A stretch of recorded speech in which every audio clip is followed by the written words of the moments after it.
ఉన్నాము. 27వ తారీఖున మాజీ సీఎం కేసీఆర్ గారి యొక్క భారీ బహిరంగ సభ ఎలకదుర్తిలో వరంగల్లో జరుగుతుంది. మరి ఒక యువజన నాయకుడు బీఆర్ఎస్ పార్టీకి సంబంధించిన నేత మనతో బాలనాయక్ మనతో ఉన్నారు. సార్, మరి రేపు 27వ తారీఖున జరగబోయే మీటింగ్ ఏర్పాట్లు ఎలా ఉన్నాయి? ఒక యువ నాయకుడుగా మీరు ఎలా చూస్తారు? అందరికీ నమస్కారం. మొదటిగా రేపు 27వ తారీఖున జరిగే భారీ బహిరంగ సభకు మా మహబూబాబాద్ నియోజకవర్గం నుంచి బానో శంకర్ నాయక్ గారు భారీ మొత్తంలో ఆయనకు అప్పగించినటువంటి బాధ్యతను 10,000కు మించి జనాలు రావడానికి రెడీగా ఉన్నారండి. ఈ బహిరంగ సభతోనే కాంగ్రెస్ పార్టీ 6 గ్యారంటీలు ఏ రకంగా బురుడి కొట్టి పరిపాలన చేస్తుందో, వాళ్ళ రాజకీయ లబ్ధి కోసం ఏ రకంగా పనిచేస్తుందో అనేది కేసీఆర్ గారు 27వ తారీఖు రోజు చెప్పడం జరుగుతుంది. కాబట్టి దానికి మహబూబాబాద్ నియోజకవర్గం తరపున జనాలు తండోపతండాలుగా రావడానికి సంసిద్ధంగా ఉన్నారండి. ముఖ్యంగా యువత మీరు మొత్తం ఊర్లో కూడా తిరుగుతున్నారు, ఆలోచన ఉంది. యువత ఏమంటారు? యువత అసలు ఏం కోరుకుంటుంది? రేపు సభకి యువత ఏ స్థాయిలో రాబోతున్నారు? యువజనం అనేది తెలంగాణ రాష్ట్రం ఏర్పడడంలో ముఖ్య పాత్ర పోషించింది. రాష్ట్రం ఏర్పడ్డ తర్వాత కేసీఆర్ గారు మొదటగా మొదలుపెట్టింది నీరు నిధులు, అది ఏ రకంగా సమకూర్చాలి, రైతుకు అన్నం పెట్టే రైతు ఏ రకంగా బాగుండాలి అనే సిద్ధాంతంతో పనిచేస్తూ దానిలో భాగంగానే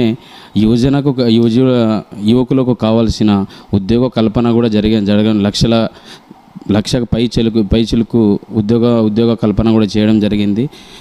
డిసెంబర్ 7న ఏర్పడ్డ కాంగ్రెస్ పార్టీ బీఆర్ఎస్ పార్టీ ఇచ్చినటువంటి ఉద్యోగాలనే నియామక పత్రాలు ఇచ్చి, ఇది మేము ఇచ్చాము, ఏ రోజు ఇచ్చారండి?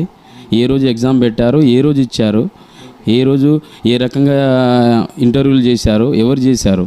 దానికి చేసింది బీఆర్ఎస్ పార్టీ, ఇచ్చింది బీఆర్ఎస్ పార్టీ, నియామక పత్రాలు ఇచ్చింది కాంగ్రెస్ పార్టీ. కాబట్టి జనాలకు, యువకులకు అందరికీ తెలుసు బీఆర్ఎస్ పార్టీ అంటే ఏమిటిది, కాంగ్రెస్ పార్టీ అంటే ఏమిటిది అనేది. కాబట్టి ఎటువంటి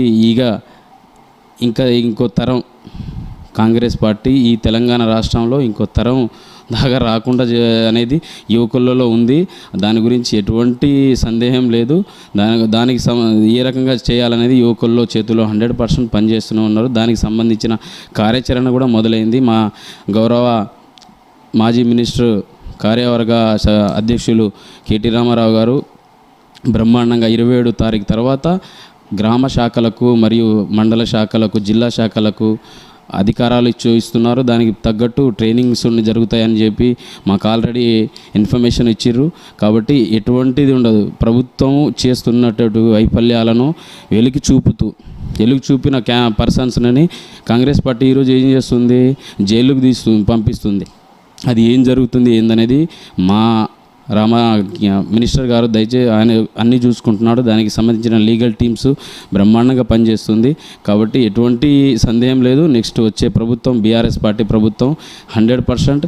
ఇక మా తెలంగాణ రాష్ట్రానికి బీఆర్ఎస్ పార్టీ ఎజెండా ఏ రకంగా పనిచేస్తుంది, కాంగ్రెస్ పార్టీ ఏ రకంగా పనిచేస్తుంది అనేది అందరికీ తెలుసు, జనాలకు అందరికీ తెలుసు. కాబట్టి అది ఎప్పుడు పోతుంది రాయ్యా అని చెప్పి జనాలే ఉత్సాహంతో ఉన్నారండి. వాస్తవం పూర్తి స్థాయిలో మహబూబాబాద్ జిల్లా నియోజకవర్గం పరిధిలో చూస్తే టోటల్గా బీఆర్ఎస్ పార్టీకి చాలా దగ్గరగా చూడాలి, బీఆర్ఎస్ పార్టీ మరోసారి చూడాలని చూస్తారని కూడా మీరు మీ యొక్క ప్రస్తావనలో చెప్తా ఉన్నారు. బాగుంది.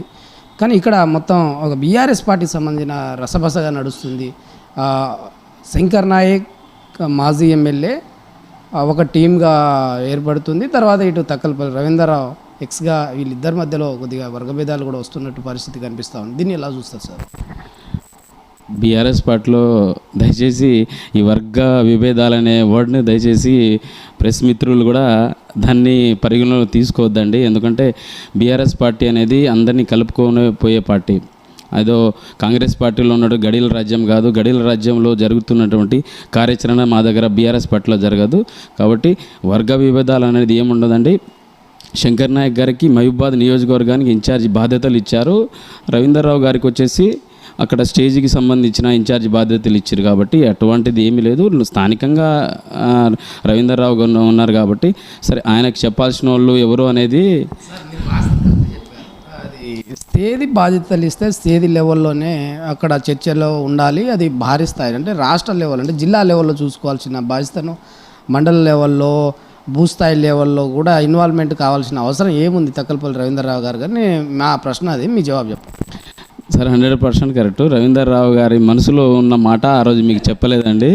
ఆయనకు ఎవరో కావాలని, ఆయన చుట్టుపక్కల ఉన్న పర్సన్స్ కావాలని అది కల్పించి చెప్పిన మాటే తప్ప రవీందర్రావు గారికి శంకర్ నాయక్ గారికి ఎటువంటి లేదు. పార్టీకి ఎటువంటి ఏది ఉన్నా పార్టీకి ఏ రకం కట్టుబడి ఉండాలి. పార్టీ మన కన్న తల్లి లాంటిది. ఇద్దరు ఎజెండా ఒకటే. పార్టీలో ఈరోజు 10 సంవత్సరాలు శంకర్ నాయక్ గారు మహబూబాద్ను పరిపాలించారు.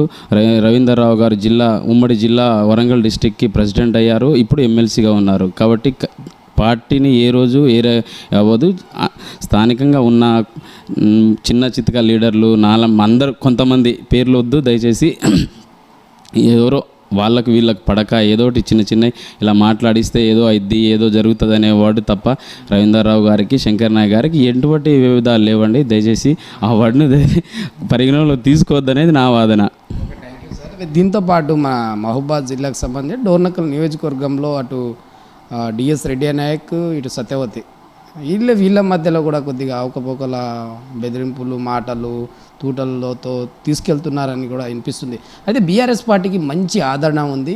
బీఆర్ఎస్ పార్టీకి రాబోయే రోజుల్లో మంచి హవా నడిచే అవకాశం ఉండే టైంలో ఇలాంటి పెద్ద నాయకులు ఎందుకు గందరగోళాన్ని తీసుకెళ్ళిపోతున్నారు? దీన్ని ఎలా అంటారు? డోర్నకల్ కాన్స్టిట్యున్సీ మీద, డోర్నకల్ కాన్స్టిట్యున్సీ గురించి దయచేసి అక్కడ వచ్చేసి మన మాజీ ఎంపీ గారు కవితక్క గారికి ఇన్ఛార్జి బాధ్యతలు ఇచ్చారు.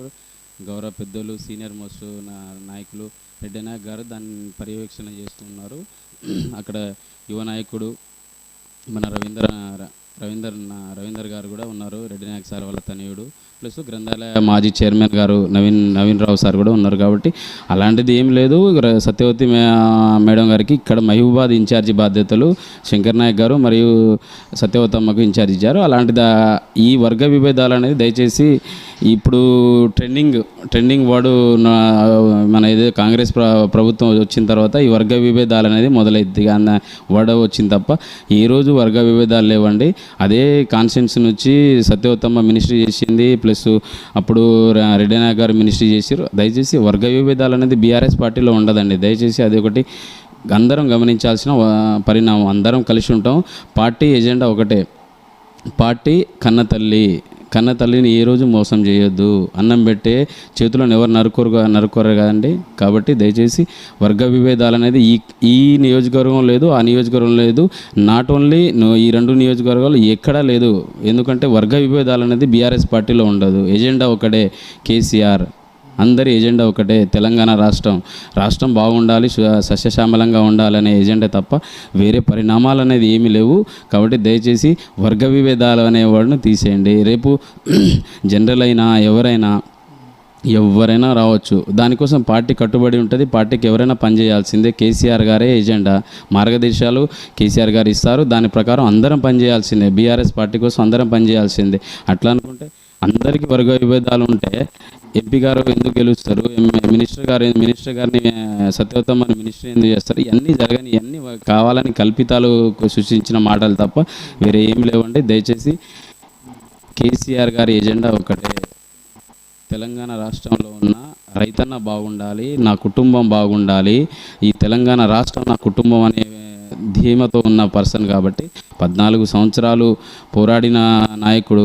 తెలంగాణ రాష్ట్రం ఎట్లా ఉండాలని ప్రతి అంగుళం తెలిసిన వ్యక్తి ఆయనకి ఏం చేయాలి, ఎప్పుడు ఏ రకంగా ఎవరు పనిచేయాలి, రవీందర్రావు గారు ఎప్పుడు పనిచేయాలి, శంకర్ నాయక్ గారు ఎప్పుడు పనిచేయాలి, సత్యవతమ్మ గారు ఎప్పుడు పనిచేయాలనే కాన్సెప్ట్ కేసీఆర్ గారి దగ్గర ఉంది. కేసీఆర్ గారు అవన్నీ చూసుకుంటారని. దయచేసి వర్గ విభేదాలు అనేది ఇక్కడ లేదండి. ప్రస్తుతానికైతే టోటల్గా మహబూబాద్ జిల్లాలోనే బీఆర్ఎస్ పార్టీకి బలమైన నాయకులు ఈ మహబూబాద్ జిల్లాలోనే ఉన్నారు. దాంట్లో కీలకంగా మహబూబాబాద్ డోర్నకల్ సంబంధించిన ఏరియాలోనే ఉన్నారు. దాంట్లో మన కాన్స్టిట్యున్సీకి సంబంధించింది మాజీ ఎంపీ కవిత గారు, ఇటు శంకర్ నాయక్ గారు, సత్యవతి రాథోడ్, తక్కలపల్లి రవీందర్ రావు, డిఎస్ రెడ్డి నాయక్, ఈ 5గురు కీలకంగా ఉన్నారు. కీలకంగా ఉంటే ఇక్కడ విల్లవిల్ల స్థానాలను మర్చిపోయి మాట్లాడుతున్నారు కొంత నాయకులు. అంటే మీలాంటి యువకి కూడా మర్చిపోయి కొంతమంది మాట్లాడుతున్న పరిస్థితి. మరి వాళ్ళ స్థాయి ఏంటంటే ఒక మినిస్టర్ లెవెల్ ఉన్న వాళ్ళ హోదాలో ఉన్న వాళ్ళు కూడా చురుగ్గా చిన్న చిన్న మండల లెవెల్లో ఉన్న లీడర్లతో ఘర్షణలు పెట్టుకోవడం, దీన్ని ఎలా చూస్తారు? చిన్న చిన్నవి జరుగుతూనే ఉంటాయండి. పార్టీలో ఉన్నప్పుడు ఇంట్లో చిన్న ఇది కన్న తల్లే అందరికి సమానమైన భోజనం కూర పెట్టదు మనకు. అట్నే చిన్న చిన్నవి జరుగుతూ ఉంటాయి. దాన్ని 100 మీలా చిన్న నాయకుల మీద ఆకర్షణ చూపిస్తూ ఉంటారు. ఎందుకు అలా ఎందుకు జరుగుతుంది? అలా చూపేయడం వల్లనే గతంలో పోయిన అలాగనే పోయింది, ప్రభుత్వమే పోయింది. మరి దీన్ని ఎలా చూస్తావు? అవన్నీ కేసీఆర్ గారు అన్నీ ఇక్కడ జరిగే విషయాలు అన్నీ కేసీఆర్ గారి దృష్టిలో ఉందండి. కాబట్టి దయచేసి అలాంటిది చిన్న చిన్న కుటుంబంలోనే తప్పిదాలు జరుగుతుంటాయి. కాబట్టి అది పెద్ద విషయం కాదు. దాన్ని సరిదిద్దడానికి కేసీఆర్ గారు అన్ని రకాల ప్రణాళికలు రెడీ చేసి పెట్టారు. కాబట్టి అలాంటిది ఏం జరగదు. పార్టీ అందరి ఏజెండా ఒకటే, కానీ చిన్న అంటే కొంత స్థానికంగా ఉన్న పర్సన్స్ కొంతమంది వాళ్ళ మాటలకు ప్రభావలేగి ఆయన అట్లా ఈయన ఇట్లా ఈ రకంగా అంటున్నారు, వాళ్ళకి ఆ రకంగా అంటున్నారని ఈయన వీళ్ళకి చెప్పడం, వాళ్ళు వీళ్ళకి చెప్పడం అనేది చిన్న చిన్న డిస్టర్బెన్స్ జరిగినాయి వాస్తవమే. కానీ ఈ 27 తర్వాత అందరం మారుతారు. ఎందుకంటే కేసీఆర్ గారి ఏజెండా ఒకటే. తెలంగాణ రాష్ట్ర సాధించిన తర్వాత తెలంగాణ రాష్ట్రాన్ని 10 సంవత్సరాలు పరిపాలించి ఏ రకంగా డెవలప్మెంట్ చేసిండో జనాలు చూశారు, మీరు కూడా చూశారు. ఈ సంవత్సరంన్నర అంటే నియర్గా రెండు సంవత్సరాలు వస్తుంది. 2 సంవత్సరాల్లో కాంగ్రెస్ పార్టీ చేస్తున్నటువంటి అకృతాలు ఏందో అని జనాలు చూస్తూనే ఉన్నది. కాబట్టి అలాంటిది ఏది జరగదండి. దయచేసి ఈ అన్నీ సద్దు మరుగుతాయి. దాన్ని సమానంగా అందరినీ సిట్టేట్ చేసి బీఆర్ఎస్ పార్టీ మరోసారి మన మానుకోట జిల్లాలోనే ఒకప్పుడు ఎలా ఉన్నదో అదే రకంగా స్థానాన్ని కల్పిస్తారు. 100% జనాలు అదే కోరుకుంటున్నారు. కాబట్టి ఈ చిన్న చిన్న తప్పిదాలు జరుగుతుండే. మాజీ ఎమ్మెల్యే శంకర్ నాయక్ గారు ఓడిపోయిన తర్వాత సంవత్సరాల కాలంలో ఇప్పుడు ఊర్లో తిరుగుతున్నారు, నియోజకవర్గాలు తిరుగుతున్నారు, మండలాలు తిరుగుతున్నారు. ఎక్కడ చనిపోయినా కూడా అక్కడికి శంకర్ నాయక్ అనే క్యాండిడేట్ అక్కడికి ప్రత్యక్షం అవుతున్నారు. అంటే పదవిలో లేకపోయినా అదే చేస్తున్నాడు, ఉన్నా అదే చేస్తున్నాడు. మరి ప్రజల నుంచి ఎటువంటి ఆదరణ అనేది లభిస్తుంది? అతనికి పోగానే రిసీవింగ్ ఎలా ఉంది? వాళ్ళ ప్రేమ ఆప్యాయత ఎలా ఉంది? శంకర్ తప్పు చేశామండి. మీలాంటి గొప్ప నాయకుడిని పోగొట్టుకొని మానుకోట ప్రజలు మేమే తప్పు చేశామని వాళ్ళే చెంపలు వాళ్ళే కొట్టుకుంటున్నారు. ఎందుకంటే ఏం జరుగుతుందో తెలుస్తుంది. ఇక్కడ ఈ మానుకోటలో మాకంటే మీ పత్రికా మిత్రులకి మరియు ప్రెస్ మిత్రులకు బాగా తెలుసు. మానుకోటలో ఏ రకమైన పరిపాలన జరుగుతుంది, ఏ రకమైన వ్యవస్థ నడుస్తుంది అనేది మీకే తెలుసు. కాబట్టి జనాలందరూ 100% కాంగ్రెస్ ప్రభుత్వం ఎప్పుడు పోతుంది, మళ్ళీ శంకర్ నాయక్ గారిని మళ్ళీ సార్ ఒక నియోజకవర్గం నుంచి ఎంతమంది తీయగలుగుతున్నారు? ఇప్పుడు శంకర్ నాయక్కి పూర్తి స్థాయిలో బాధ్యత ఈ మహబూబా నియోజకవర్గం ఇచ్చారు కదా, ఎంతమంది తీయగలుగుతున్నారు? సార్ అప్రాక్సిమేట్లీ జనాలు మాకు ఇచ్చిన డాటా వాళ్ళే అంటే కొంతమంది మాకు ఇచ్చిన టార్గెట్ 10,000 మంది సార్. 10,000 మించి జనాలు రావడానికి మేమేం తప్పు చేసాం, మేము కూడా వస్తాం. అంటే ఒక విలేజ్ నుంచి మేము అప్రాక్సిమేట్లీగా ఒక మండలంలో క్యాలిక్యులేట్ చేసుకుంటే 2,000 మంది క్యాలిక్యులేట్ అవుతుంది. 2,000 మంది మేమెందుకు రావద్దని 5,000 చిల్లర జనాలు ఇవ్వడానికి రెడీగా ఉన్నారు. దానికి సంబంధించిన కార్యాచరణ సత్యవతమ్మ గారు మరి శంకర్ నాయక్ గారు దానికి అన్ని సంబంధించిన అన్ని విషయాలు పైనున్న అధికారులకు పైనున్న పార్టీ నాయకులకు చెప్పడం జరిగింది. దానికి సంబంధించిన డాటా కూడా పంపడం జరిగింది. బ్రహ్మాండంగా అందరం పార్టీకి సంబంధించిన నా 5 మండలాలకు సంబంధించిన నాయకులందరూ వాళ్ళ విలేజ్లలో జరిగినటువంటి అన్ని ఇంటిమేషన్లు మాకు డాటా శంకర్ నాయక్ గారికి సత్యతమ్మ గారికి ఇవ్వడం జరిగింది. దాని ప్రకారమే పార్టీకి అవన్నీ పంపించడం జరిగింది.